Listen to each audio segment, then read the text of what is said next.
하나님의 말씀 로마서 6장 12절에서 14절까지의 말씀을 읽도록 하겠습니다. 그러므로 너희는 죄가 너희 죽을 몸을 지배하지 못하게 하여 몸의 사욕에 순종하지 말고, 또한 너희 지체를 불의의 무기로 죄에게 내주지 말고, 오직 너희 자신을 죽은 자 가운데서 다시 살아난 자같이 하나님께 드리며 너희 지체를 의의 무기로 하나님께 드리라. 죄가 너희를 주장하지 못하리니 이는 너희가 법 아래 있지 아니하고 은혜 아래에 있음이라. 아멘. 설교를 위해서 잠시 기도하도록 하겠습니다. 자비로우신 하나님 아버지, 오늘도 저희를 복된 하나님의 임재가 있는 예배의 자리로 불러주시니 감사합니다. 하나님, 저희의 마음에 성령의 역사하심을 허락해 주실 때에 저의 마음이 하나님의 말씀을 듣기에 합당한 마음이 되도록 역사하여 주시옵소서.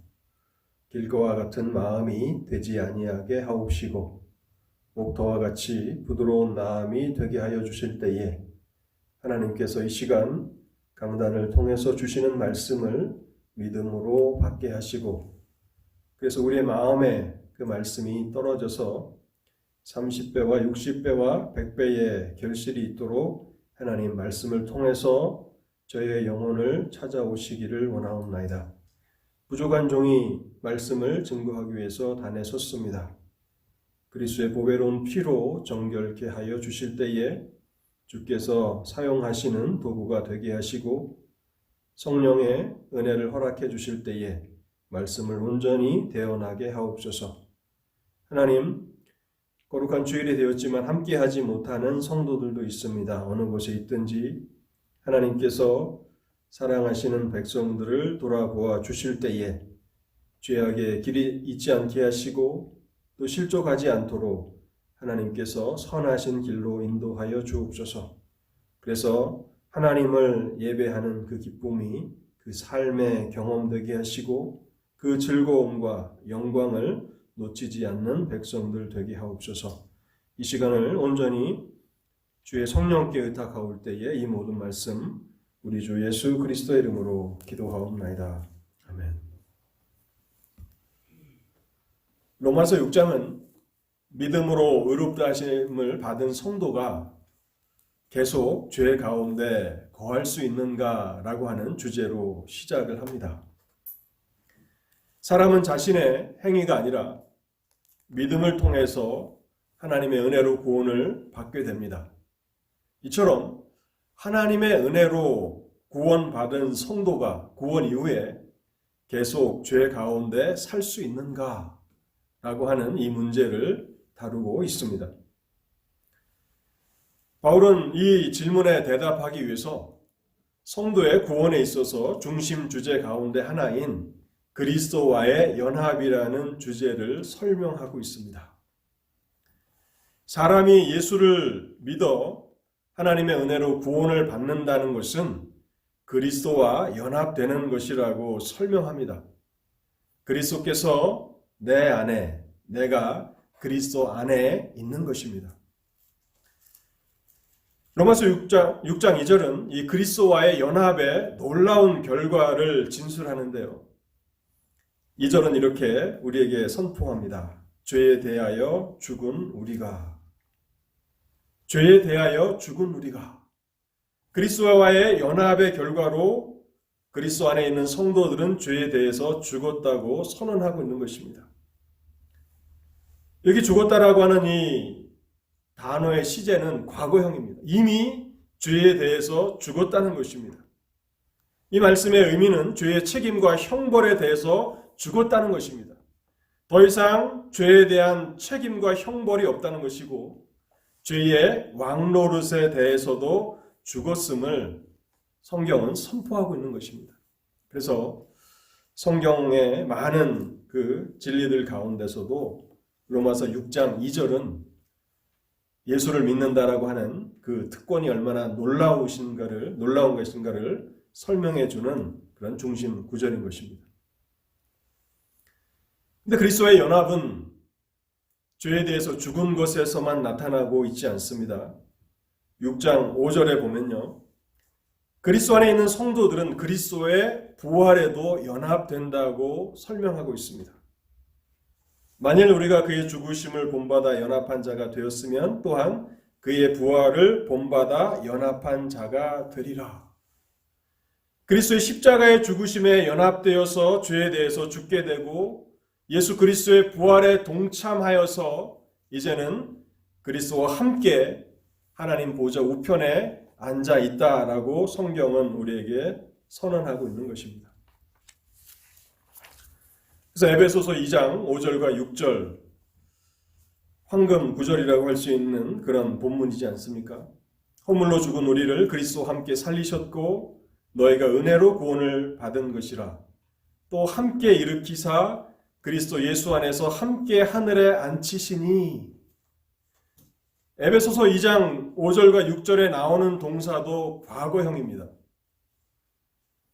God raised us up with Christ and seated us with Him in the heavenly realm.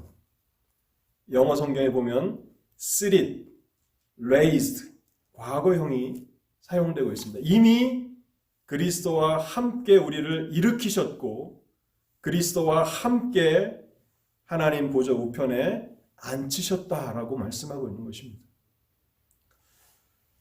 그런데 이 로마서 6장 5절 말씀에 보면요. 시제가 조금 다릅니다. 6장 5절은 연합한 자가 되리라 라고 미래형을 쓰고 있습니다. 영어 성경에 보면 we will 이라고 그 미래형이 사용되고 있는데요.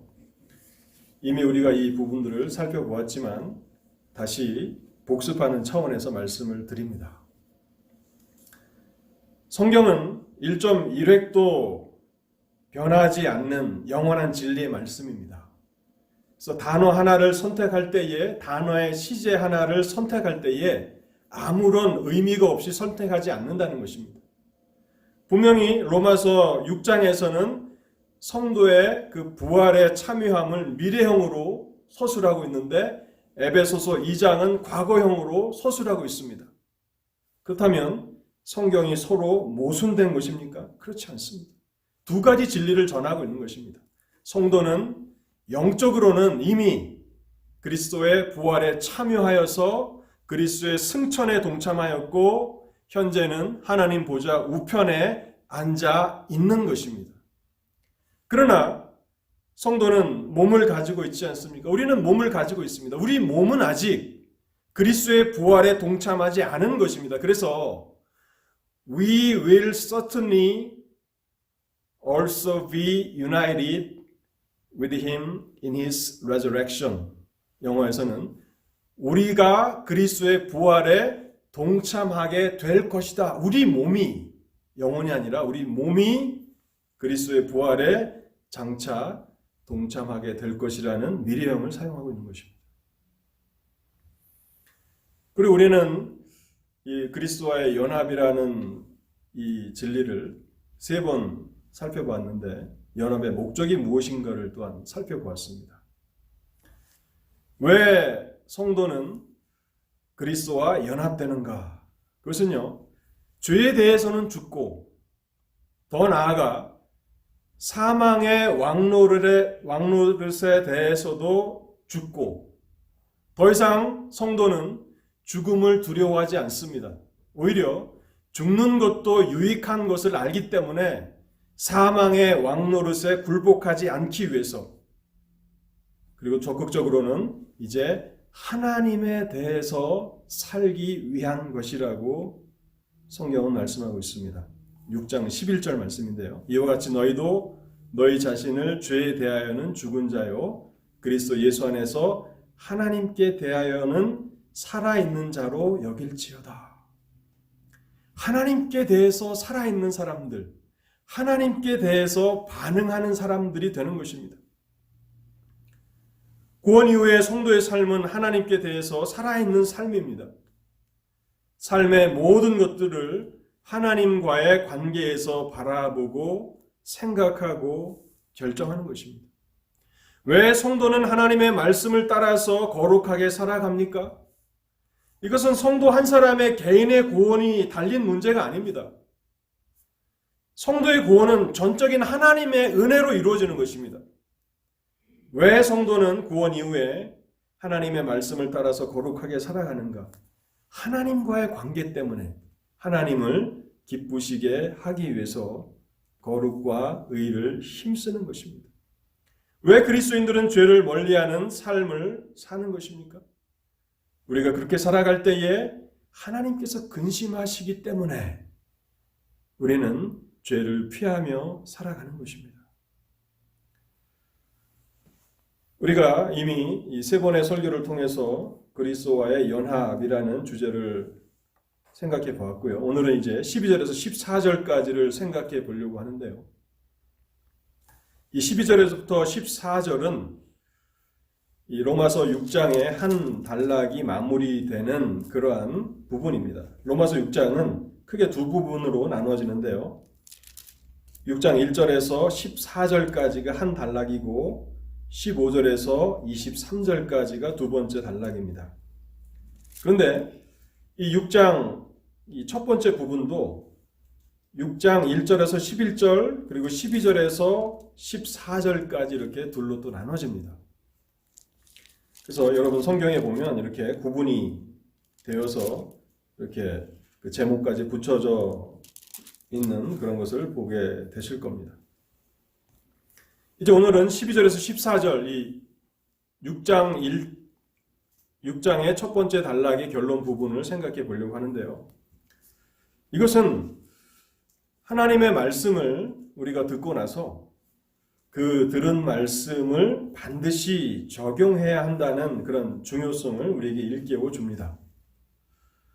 항상 바울의 서신에는 이 두 부분으로 이렇게 구분이 되는데요. 첫 번째는 기독교 진리의 중요한 교훈들을 설명하는 부분이 앞부분에 나옵니다. 그리고 나서 두 번째 부분은 앞에서 설명한 진리를 삶에 적용시키는 그런 부분이 나오게 되는 것입니다. 예를 들자면 에베소서를 보면 에베소서가 6장까지 되어 있는데요. 1장에서부터 3장까지는 그 기독교의 중심 진리에 대해서 설명을 합니다. 그리고 4장에서부터 6장까지는 이제 그 진리를 적용해 나가는데요. 그래서 4장을 보면 4장과 5장을 보면 그러므로라고 하는 단어로 시작합니다. 그러므로. 그래서 바울 서신에 있어서 그러므로는 앞에서 설명한 진리를 이제 내가 적용합니다라고 하는 신호가 되는 거예요. 그러므로 앞에서 설명한 것을 적용하고 있다는 것입니다. 로마서도 이 원리를 벗어나지 않는데요. 로마서도 16장까지 있는데 1장에서부터 11장까지는 기독교의 중심 진리에 대한 설명이고요. 12장부터 16장까지는 이제 적용입니다. 그래서 로마서 12장 1절에 보면 그러므로라고 시작을 하고 있습니다. 그래서 항상 사도 바울은 하나님의 진리를 가르치고 그리고 나서 가르침 이후에는 그 진리를 적용시킨다는 것입니다. 근데 이렇게 딱 떨어지도록 앞부분은 무조건 다 설명만 하고 뒷부분은 적용만 하는 것은 아닙니다. 이 앞부분, 이 부분에서도 상당 부분을 이렇게 중요한 부분들을 설명한 이후에 또 중간중간에 적용을 하게 되는데 이제 로마서 6장 12절부터 14절까지는 앞에서 6장에서 설명한 그 부분들을 적용하기 시작한다는 것입니다. 그러면 하나님의 말씀을 우리가 들을 때에 그 들은 말씀을 반드시 적용해야 합니다. 실천이 없다면, 말씀을 듣기만 하고 그것을 실천하지 않는다면 아무런 유익이 없겠죠. 많은 것을 배운다 할지라도 우리의 삶이 똑같다면, 아무것도 달라진 것이 없다면 말씀을 듣는 유익이 어디 있겠습니까? 그래서 우리는 말씀을 들을 뿐만 아니라 들은 말씀을 반드시 실천하고 적용하기 위해서 힘써야 하는 것입니다. 그 다음에 우리가 로마서 6장 이 첫 번째 단락을 마무리 지으면서 적용해야 되는 진리가 무엇인지를 세 가지로 오늘 말씀을 드리도록 하겠습니다. 첫 번째는요, 우리가 앞에서 구원이 무엇인지, 하나님의 은혜로 구원을 받는다는 것이 무엇인지, 그것은 그리스도와 연합된다라고 하는 아주 위대한 진리를 생각해 보았는데, 그것을 우리가 잘 이해했다면 첫 번째 적용은요, 하나님의 영광을 위하여 죄와의 싸움에서 반드시 승리해야 한다는 것입니다. 우리가 하나님의 은혜로 구원받은 이 진리를 이해했다면 하나님의 영광을 위하여 죄와의 싸움에서 승리해야 한다 하는 것입니다. 제가 12절 말씀을 다시 한번 읽어보겠습니다. 그러므로 너희는 죄가 너희 죽을 몸을 지배하지 못하게 하여 몸의 사욕에 순종하지 말고, 또한 너희 지체를 불의의 무기로 죄에게 내주지 말고. 하나님의 은혜로 구원을 받는다라고 하는 그 교리의 위대함을 생각했다면 죄와의 싸움에서 승리하라는 것입니다. 여기 보면 그러므로 너희는 죄가 너희 죽을 몸이라고 그렇게 설명을 하고 있습니다. 성도의 몸을 가리켜서 죽을 몸이다 라고 그렇게 표현하고 있습니다. 우리가 6절 그 하반절에 보면 죄의 몸이 죽어 다시는 우리가 죄에게 종노릇하지 아니하려 함이니 라고 하는 그 말씀을 생각해 봤는데요. 6절에서는 죄의 몸이라고 설명을 하고 있고 12절에서는 죽을 몸이라고 설명을 하고 있습니다. 이것은 제가 에베소서 2장과 로마서 6장의 그 부활에 참여함에 있어서의 그 동사의 시제가 하나는 과거요, 하나는 미래다라고 설명을 드린 것을 그대로 반영하고 있는 것입니다. 죽을 몸. 이것은 여전히 우리의 몸에 죄가 남아있다는 것입니다. 우리의 영혼으로는 우리의 구원이 이미 끝난 것입니다. 우리는 그리스도 십자가에 함께 동참했을 뿐만 아니라 그리스도의 부활에도 동참해서 이제 하나님 보좌 우편에 앉아있기 때문에 성도의 구원은 어느 측면에서 이미 끝난 것입니다. 그런데 죄가 여전히 우리의 몸에 남아있는 것입니다. 그래서 성도의 구원은 이미와 아직 사이에 있다, 이렇게 신학자들이 종종 말하죠. 이미와 아직. 이미 우리의 구원은 끝난 것이다, 영적으로는. 그러나 아직 우리의 몸은 완전히 구원을 받지는 못했다 하는 것입니다. 그래서 죄가 우리의 몸에 남아있는 것입니다. 그래서 많은 성도들이 구원받은 이후에 고민에 휩싸입니다. 내가 구원받았는데 왜 자꾸 내가 죄를 범하게 될까? 왜 죄의 유혹이 나에게 이렇게 강력한가라고 하는 그런 고민에 휩싸이시는 분들이 많이 있을 것입니다. 하나님의 말씀을 따라서 살 마음을 가졌다면 죄의 유혹도 없고 시험도 없고 그렇게 하나님의 말씀을 전심전력을 다하여서 살아나가야 되는데, 항상 죄가 우리의 다리를 붙들고 있어서 하나님이 기뻐하시는 일들을 하지 못하도록 붙들어 매는 것 같은 그러한 경험들을 하게 된다는 것입니다. 그 이유는 죄가 여전히 우리 몸에 남아있다는 것입니다. 그래서 바울은 이곳에서 진리를 적용하는 것입니다. 그 죄가 너의 몸을 지배하지 못하게 하라는 것입니다. 여러분, 이 말씀은요, 죄가 하나님의 은혜로 구원받은 성도의 몸을 지배할 수도 있다는 것을 우리에게 암시하는 것입니다. 우리가 이 죄와의 싸움을 게을리한다면 죄는 우리를 지배할 것입니다. 우리를 자신의 종처럼 부리게 될 것입니다. 13절을 보십시오. 더 비참합니다. 너희 지체를 불의의 무기로 죄에게 내주지 말고 항복을 하는 것입니다. 더 강력한 죄에게 항복하고 우리 몸을 마음대로 사용하도록 내줄 수도 있다는 것입니다. 하나님의 은혜로 구원받은 성도에게 이러한 일들이 일어날 수 있다는 거예요. 그래서 6장 12절에는 너희 몸이라고만 설명하고 있지 않고 너희 죽을 몸이라고 설명하고 있는 것입니다. 너희 죽을 몸. 죄가 호시탐탐 우리를 지배하려고 사력을 다하고 있는 영적인 치열한 전쟁이 벌어지는 전쟁터인 너희 몸을 죄가 지배하도록 하지 말라는 것입니다. 그래서 고린도전서 9장 27절에 보면요, 바울이 이런 고백을 합니다. 내가 내 몸을 쳐 복종하게 함은 내가 남에게 전파한 후에 자신이 도리어 버림을 당할까 두려워함이로라. 바울이 내가 내 몸을 쳐 복종시킨다고 말하고 있습니다. 내가 남에게 전파한 후에 자신이 도리어 버림을 당할까 두려워함이라. 바울 또한 이 싸움을 잘 알고 있는 사람입니다. 그래서 날마다 자기 몸을 쳐서 복종시킨다는 것입니다.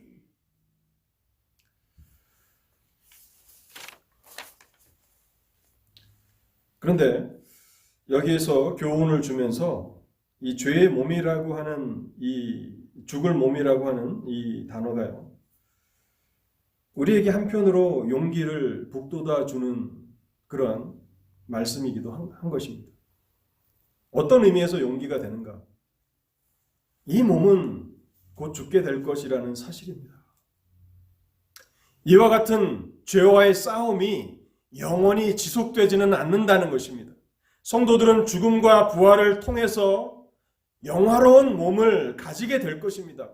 이와 같은 죄와의 싸움은 일시적인 것이라고 바울이 이곳에서 용기를 주는 것입니다. 그래서 빌립보서에서 내게 사는 것이 그리스도니 죽는 것도 유익함이라. 왜 죽는 것이 유익한 것입니까? 이 죄와의 치열한 전쟁에서 이제 우리는 벗어나게 되는 것이고 더 이상 죄가 우리를 다스릴 수가 없는 영화로운 몸, 거룩한 몸을 소유하게 될 것이기 때문에 죽는 것도 성도에게는 유익한 것입니다. 이 치열한 영적인 싸움은 잠시 동안이라는 사실을 기억하라고 용기를 북돋아 주면서 여러분들의 그 죽을 몸을 죄가 지배하도록 내버려 두지 말라고 그렇게 권면하고 있는 것입니다. 여러분, 이것을 보면 거룩함을 이루어 간다는 것, 성화의 삶을 살아간다는 것은 자동적으로 시간이 지나면 이루어지는 것이 결코 아닙니다. 왜 그리스도인들은 날마다 자기를 부인하고 자기 십자가를 지고 그리스도를 따라야 합니까? 죄가 할 수만 있으면 우리 죄의 몸을, 죽을 몸을 다스리기 위해서 사력을 다한다는 것입니다. 그래서 하나님을 섬겨야 할 우리의 몸이 불의의 무기로 죄에게 드려질 수도 있기 때문에 우리는 날마다 십자가를 지고 그리스도를 따라야 하는 것입니다. 어떤 분들은 성화와 거룩함은 한순간에 어떤 체험으로, 은혜로 된다라고 그렇게 생각하시는 분들이 계신데 오늘 하나님의 말씀을 곰곰이 생각해 보십시오. 왜 이런 말씀들을 우리에게 주시는 것입니까? 이 싸움은 우리가 싸워야 하는 싸움인 것입니다. 우리가 우리의 몸을 죄에게 내줄 수도 있고 그 싸움에서 승리할 수도 있다는 것입니다. 다시 한번 말씀을 드리지만 성경에서 거룩하게 살라, 하나님의 말씀대로 살라 하는 것은 여기에 우리의 구원이 달려있기 때문에 그렇게 주시는 말씀이 아닙니다. 로마서는 끊임없이 사람은 하나님의 은혜로만 구원을 받는다고 말씀하고 있는 것입니다. 이것은 하나님의 영광이 걸려있는 문제입니다. 하나님의 이름이 걸려있는 문제입니다. 우리가 하나님의 은혜로 구원을 받았는데 계속해서 우리의 몸을 사탄이 지배하도록 허락한다면, 내버려 둔다면, 그래서 우리의 몸이 불의의 병기로, 불의의 무기로 계속해서 쓰여진다면 하나님이 얼마나 근심하시겠으며 하나님이 얼마나 슬퍼하시겠습니까? 그래서 우리가 6장을 첫 번째 단락을 마무리하면서 적용하는 첫 번째 진리는 하나님의 영광을 위하여 죄와의 싸움에서 승리하라는 것입니다. 두 번째로 우리가 6장 첫 번째 단락을 마무리하면서 적용해야 하는 진리는요, 자원하여 하나님을 섬기는 삶을 살라는 것입니다. 자원하여 하나님을 기쁨으로 섬기라 하는 것입니다. 12장과 13절 상반절까지에서는 우리가 우리의 몸을 죄에게 내주지 말아야 한다, 죄에게 항복하지 말아야 한다라고 말씀하면서 13절 하반절에서는 오직 너희 자신을 죽은 자 가운데서 다시 살아난 자같이 하나님께 드리며 너희 지체를 의의 무기로 하나님께 드리라. 사실은 하나님께서 그리스도의 보배로운 피로 우리를 사셨기 때문에 우리의 모든 소유권은 하나님께 있습니다. 그렇다고 해서 하나님께서 강압적으로 우리를 하나님의 일에 강제로 쓰시지는 않으십니다. 하나님은 그렇게 하실 수 있는 자격이 충분히 있으신 분이시죠. 다 하나님의 것이 아닙니까? 우리 또한 하나님의 소유입니다. 그런데 하나님께서는 우리가 자발적으로 우리 자신을 하나님께 드리기를 기다리시는 것입니다. 그래서 이곳에서 하나님께 드리라는 것입니다. 너희 자신을 죽은 자 가운데서 다시 살아난 자같이 하나님께 드리며 너희 지체를 의의 무기로 하나님께 드리라.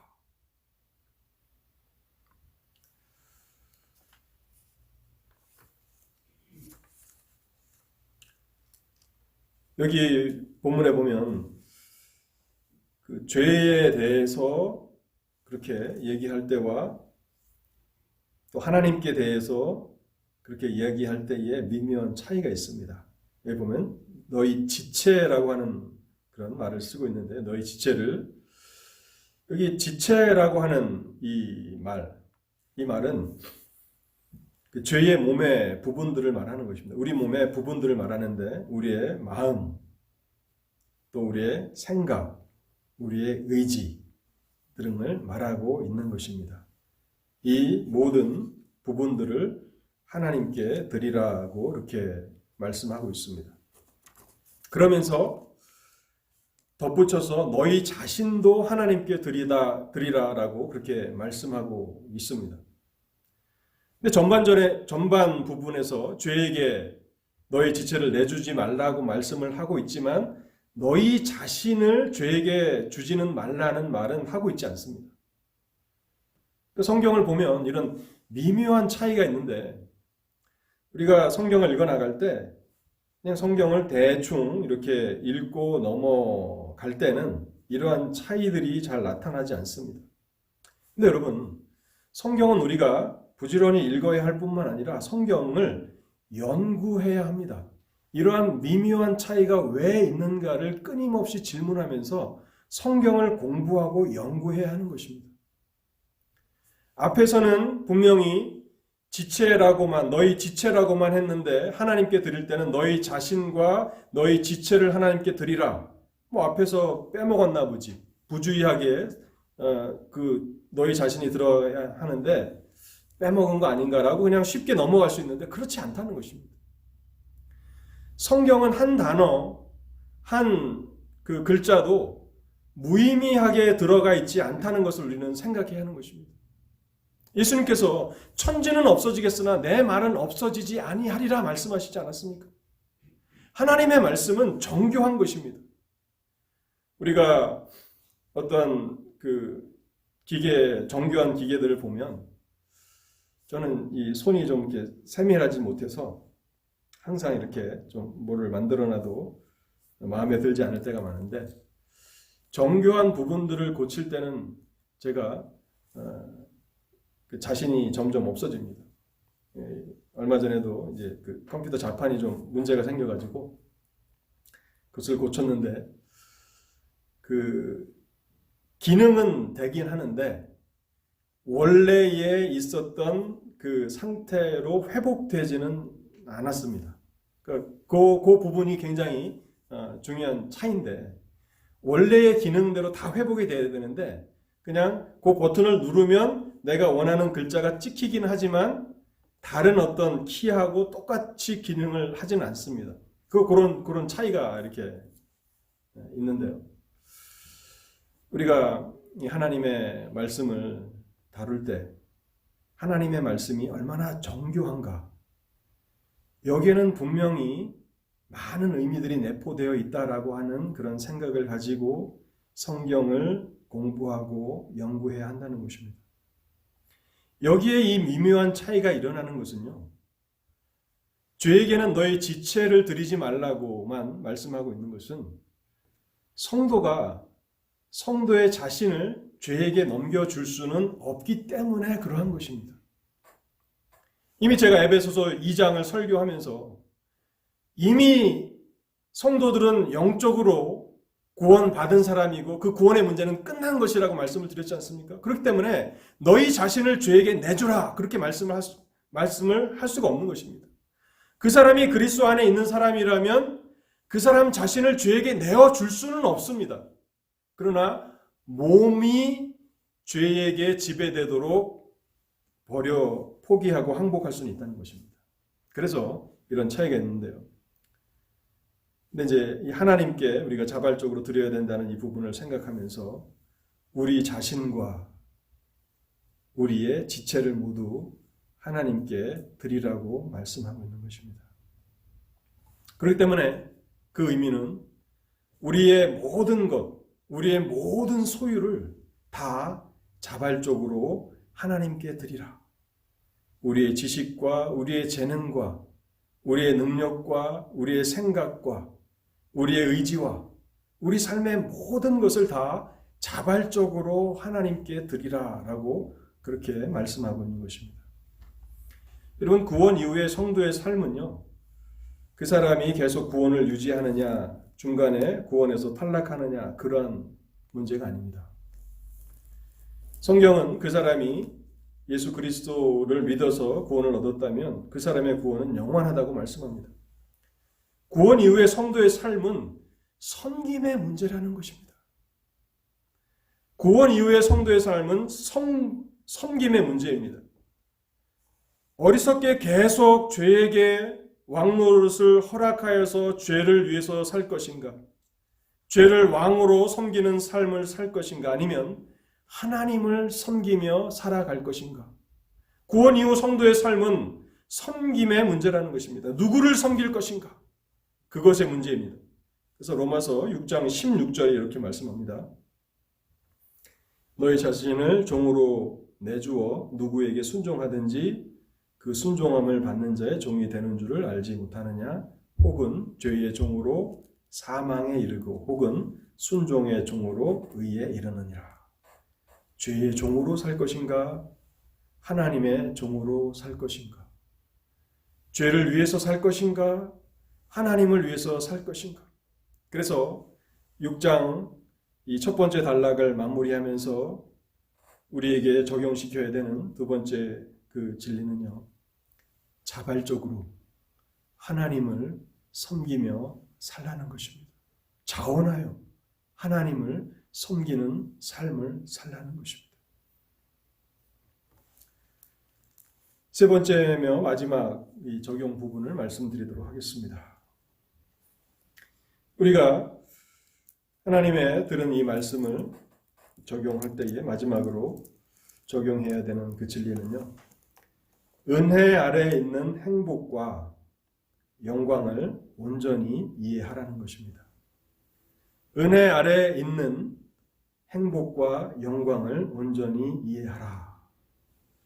14절 말씀을 제가 읽어보겠습니다. 죄가 너희를 주장하지 못하리니 이는 너희가 법 아래에 있지 아니하고 은혜 아래에 있음이라.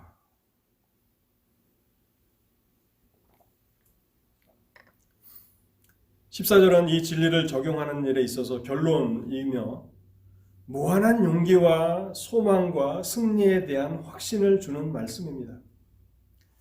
죄가 너희를 주장하지 못하리니, 앞에서 하나님의 영광을 위해서 죄와의 싸움에서 승리하라고 말씀하고 있는데 이미 그 승리는 보장됐다는 것입니다.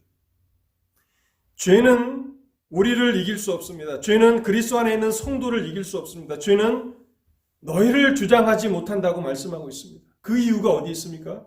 너희가 법 아래 있지 않고 은혜 아래 있기 때문이라고 말씀하고 있는 것입니다. 이것은 우리의 적용에 가장 강력한 그 근거가 되는 것입니다. 모든 사람들의 삶을 두 종류로 구분할 수 있습니다. 율법 아래 살아가고 있는 사람, 아니면 은혜 아래 살아가고 있는 사람, 이렇게 인류를 두 부류로 나눌 수 있습니다. 그 사람은 율법 아래 있는가, 그 사람은 은혜 아래 있는가 라고 하는 이 구분이 모든 사람들의 삶을 구분하는 성경의 절대적인 구분이 될 것입니다. 먼저 율법 아래, 법 아래 있다는 그 의미가 무엇인지를 말씀드리도록 하겠습니다. 율법 아래 있다, 법 아래 있다라고 하는 것은 자신의 행위와 의로움을 통해서 하나님 앞에 서는 것입니다. 하나님 앞에 심판을 받는 것입니다.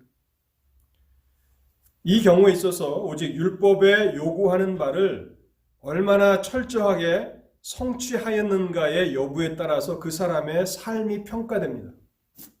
만일 율법의 요구를 만족시키는 일에 있어서 조금이라도 부족한 부분이 있다면 그 사람은 율법의 저주를 받게 될 것입니다. 여러분, 법 아래 있다는 것은 우리도 이 세상을 살아가면서 경험하는 것이죠. 우리가 법 아래 있습니다. 미국 법 아래 있죠.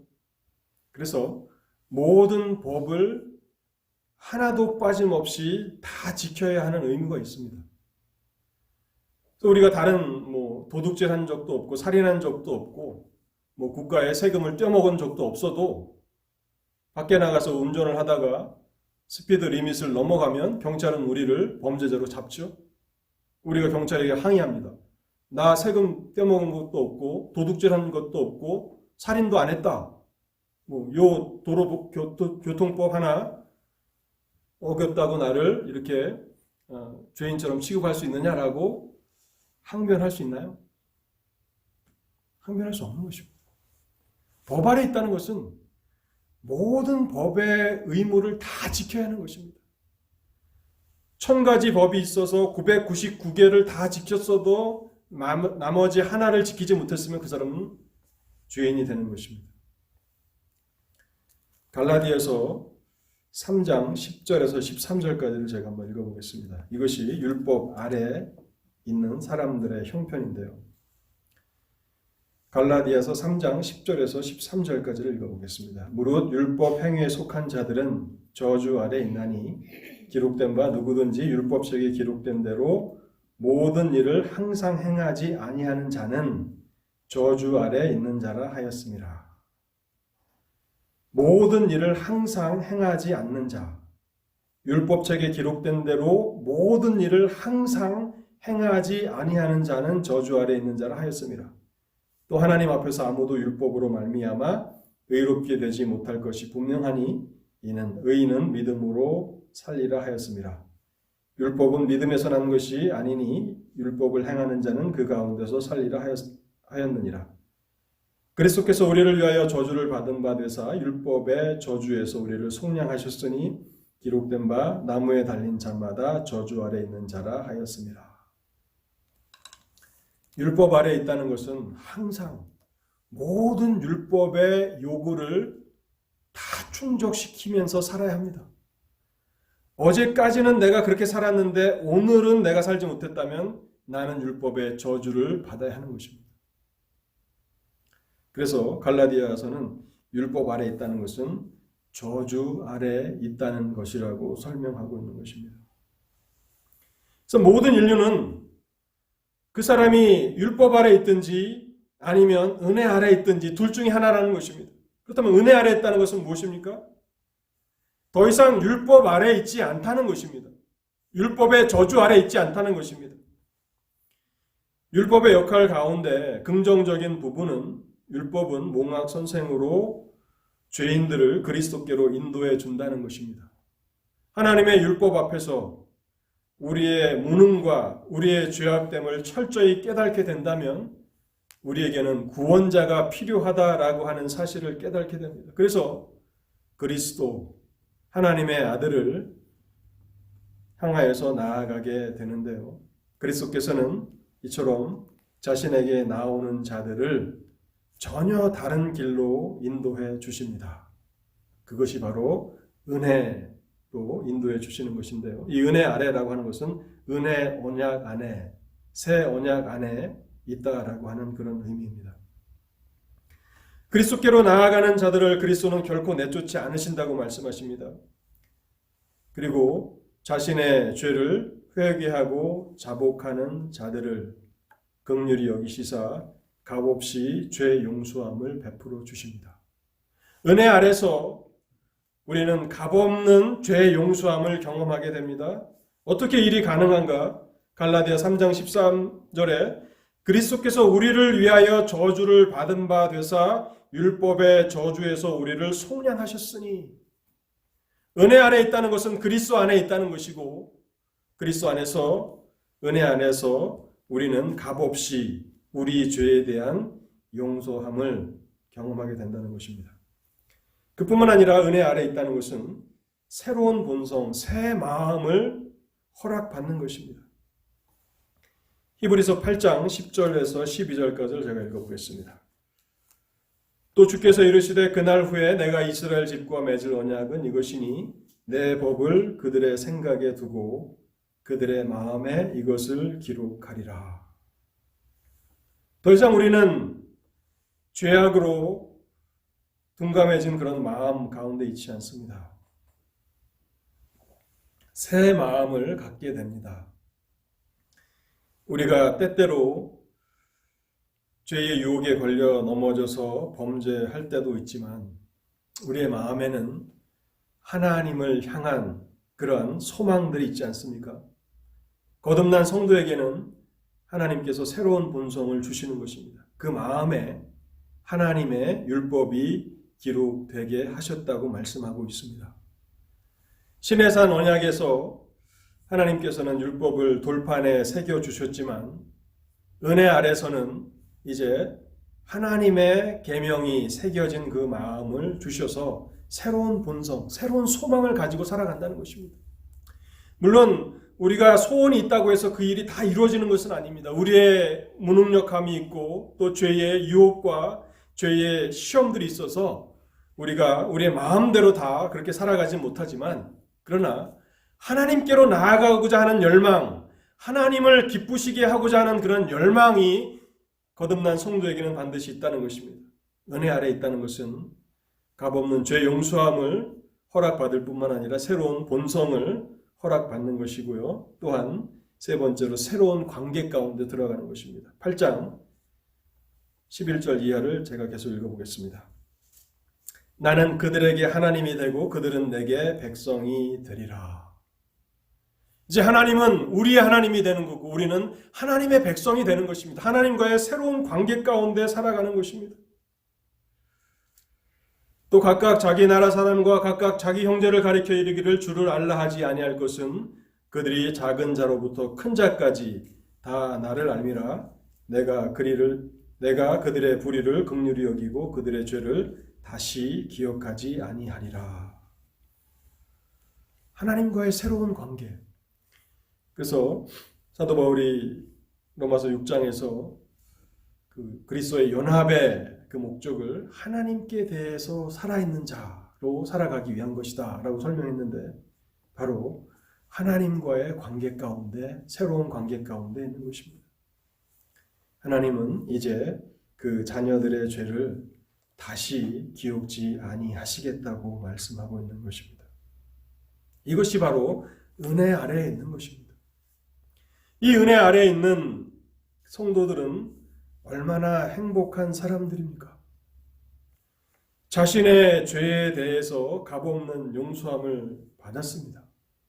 그리고 이제 비록 몸에는 죄가 남아 있어서 날마다 우리 자신을 부인하고 죄와의 싸움을 싸워야 하지만 그러나 그것도 잠시일 뿐 결국에는 이 몸조차도 그리스도의 부활에 동참하여서 거룩한 몸, 영화로운 몸을 갖게 될 것입니다. 요한복음 10장 28절에 은혜 아래 있는 자들을 향해서 예수님께서 이렇게 말씀하십니다. 내가 저희에게 영생을 주노니 영원히 멸망치 아니할 터이요 또 저희를 내 손에서 빼앗을 자가 없느니라. 하나님의 은혜는 결국에는 모든 죄의 역사를 정복하게 될 것이고 완전한 승리를 이루게 될 것입니다. 그리고 그 은혜는 구원받은 이후에도 결코 중단됨이 없이 영원히 지속될 것입니다. 지금 죄 아래서 신음하고 있는 그리스도인들도 모두 죄로부터 완전하게 철저하게 구원을 받게 될 것입니다. 그래서 우리가 로마서 6장 이 첫 번째 단락을 마치면서 적용하는 그 마지막 진리가 이것인 것입니다. 은혜 아래 있는, 은혜 아래 살아가는 행복과 영광을 온전히 이해하라는 것입니다. 이것을 이해할 때 첫 번째, 두 번째 그 적용점을 우리가 더욱 힘을 써서 더욱 마음을 기울여 행할 수 있는 것입니다. 이것을 이해한 자들만이 하나님의 영광을 위해서 죄와의 싸움에서 승리하기를 원할 것입니다.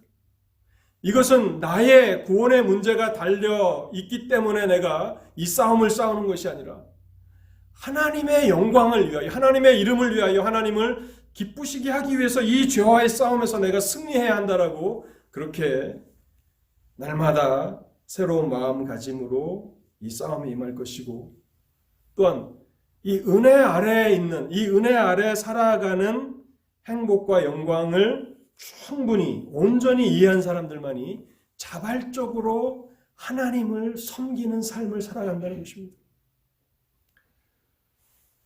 결론의 말씀을 드리겠습니다.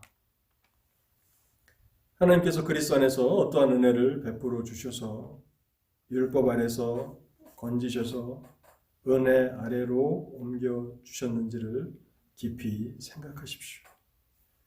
그 은혜에 보답하는 길이 무엇인지를 생각하십시오. 그리고 장차 우리에게 약속된 하나님께서 확증으로 우리에게 주시는 그 소망이 얼마나 클 것인지를 더 깊이 생각하십시오. 제가 설교를 마치면서 요한일서 3장 2절과 3절 말씀을 읽고 오늘 설교를 마치겠습니다. 요한 사도도 이 소망에 대해서 생각하면서 이 글을 썼는데요. 사랑하는 자들아, 우리가 지금은 하나님의 자녀라. 장래에 어떻게 될지는 아직 나타나지 아니하였으나 그가 나타나시면 우리가 그와 같을 줄을 아는 것은 그의 참모습 그대로 볼 것이기 때문이니 주를 향하여 이 소망을 가진 자마다 은혜 아래 있는 그 영광과 행복을 알고 있는 자마다 주를 향하여 이 소망을 가진 자마다 그의 깨끗하심과 같이 자기를 깨끗하게 하느니라. 하나님의 영광을 위하여 여러분들의 남은 삶을 하나님의 거룩하심과 같이 거룩하게 구별함으로 하나님을 기쁘시게 하는 여러분들 모두가 되실 수 있기를 바랍니다. 같이 기도하겠습니다. 하나님 감사합니다. 오늘 우리에게 하나님의 말씀을 들려주시니 감사합니다. 부족한 종이 두서없이 말씀을 전했을지라도 사랑하는 성도들 하나님의 진리를 온전히 깨닫도록 성령께서 인도하여 주옵소서. 기록된 말씀을 붙들게 하옵소서. 마음에 새기게 하옵소서. 그것을 즐거워하게 하옵소서. 부지런히 읽고 공부하고 연구하게 하옵소서. 그래서 우리를 율법 아래서 건지셔서 은혜 아래로 옮겨주신 은혜가 얼마나 큰 것인지 그 행복이 그 영광이 얼마나 큰 것인지를 우리가 더 깊이 깨닫게 하심으로 남은 삶을 자발적으로 하나님을 위하여서 살아가는 하나님의 백성들 되게 하옵소서. 환난을 당한 성도들 이 말씀이 위로가 되게 하시고 모든 역경과 어려움들을 넉넉히 이기는 능력이 되게 하여 주옵소서. 그래서 이 땅에 세우신 하나님의 교회들과 또 이 땅에 잠시 머물게 하신 하나님의 백성들을 통해서 하나님의 나라가 놀랍게 확장되게 하옵소서. 우리 주 예수 그리스도의 이름으로 기도하옵나이다. 아멘.